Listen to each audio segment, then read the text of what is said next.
From time to time, protests and demonstrations take place across Mexico. They can be related to housing pressures, gentrification, labor disputes, environmental concerns, or dissatisfaction with local government decisions. For foreign tourists and residents, these events can be confusing or even unsettling, especially if you come from a country where protests are handled differently.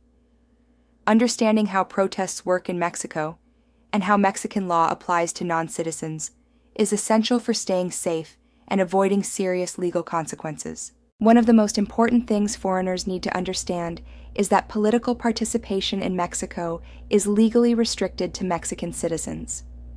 Under Article 33 of the Mexican Constitution, foreigners are prohibited from intervening in Mexico's political affairs. This applies to tourists as well as temporary and permanent residents. Foreigners who actively participate in political demonstrations can face serious consequences, including deportation, cancellation of residency status, and bans on re-entering Mexico. These consequences can apply even if a protest is peaceful, and even if participation seems minor. Protests in Mexico are rarely about a single incident. They are often rooted in broader concerns like housing shortages, rising rents, allegations of corruption, labor issues, or environmental damage.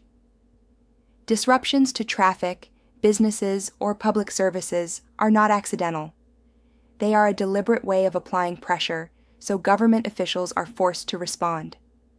While these protests are part of Mexico's internal democratic process, they are intended for Mexican citizens, not foreign participation. Foreigners may feel tempted to join demonstrations, especially if protest participation is considered normal or expected in their home country.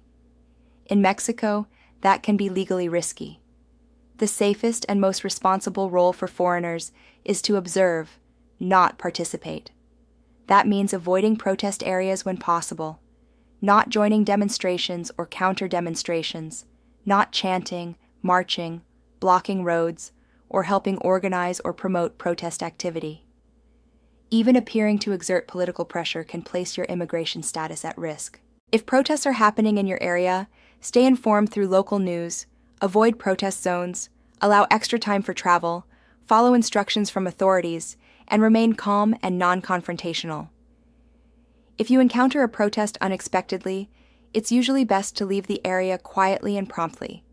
Protests are part of Mexico's internal dialogue between citizens and their government. Respecting that boundary is both a legal requirement and a sign of cultural awareness. By staying informed, staying safe, and avoiding participation, you protect your legal status and help ensure your time in Mexico remains positive and secure.